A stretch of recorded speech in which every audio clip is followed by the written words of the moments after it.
আমতলীতে ৫টি দোকান পুড়ে ছাই, ক্ষতি প্রায় ৫০ লাখ টাকা। নিস্তব্ধ গভীর রাতে হঠাৎ আগুনের লেলিহান শিখায় মুহূর্তেই বদলে যায় আমতলীর গোছখালি বাঁধঘাট এলাকার চিত্র। ভয়াবহ অগ্নিকাণ্ডে ৪টি দোকান সম্পূর্ণ পুড়ে ছাই হয়ে গেছে, আরেকটি আংশিক পুড়ে গেছে। এতে প্রায় ৫০ লাখ টাকার ক্ষতি হয়েছে বলে দাবি করেছেন ক্ষতিগ্রস্ত ব্যবসায়ীরা। আকস্মিক এ ঘটনায় এলাকায় আতঙ্ক ছড়িয়ে পড়ে। ঘটনাটি ঘটে বৃহস্পতিবার দিবাগত রাত আনুমানিক ১:৩০টার দিকে আমতলী উপজেলার গুলিশাখালী ইউনিয়নের গোছখালী বাঁধঘাট এলাকায়।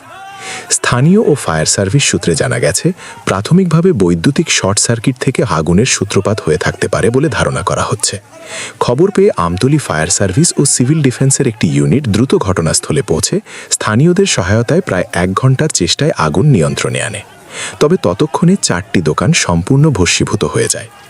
অগ্নিকাণ্ডে ক্ষতিগ্রস্ত দোকানগুলো হল মোশাররফ হোসেনের ছাত্রবন্ধু লাইব্রেরি, খোকন হাওলাদার ও ইদ্রিস মোল্লার মোদি ও মনোহারি দোকান, আবু তাহেরের একটি ফার্মেসি ও যুগল বাবুর দোকান।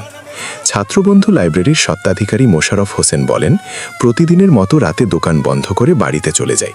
ভোররাতে খবর পাই দোকানে আগুন লেগেছে। ১ টাকার মালামালও বের করতে পারিনি, সব পুড়ে শেষ, আমি এখন নিঃস্ব। গুলিশাখালী ইউনিয়ন পরিষদের ভারপ্রাপ্ত চেয়ারম্যান ফারুক হোসেন জানান, খবর পেয়ে ঘটনাস্থল পরিদর্শন করেছি। ৪টি দোকান সম্পূর্ণ পুড়ে গেছে এবং একটি আংশিক ক্ষতিগ্রস্ত হয়েছে। এতে প্রায় ৫০ লাখ টাকার ক্ষতি হয়েছে বলে প্রাথমিকভাবে ধারণা করা হচ্ছে।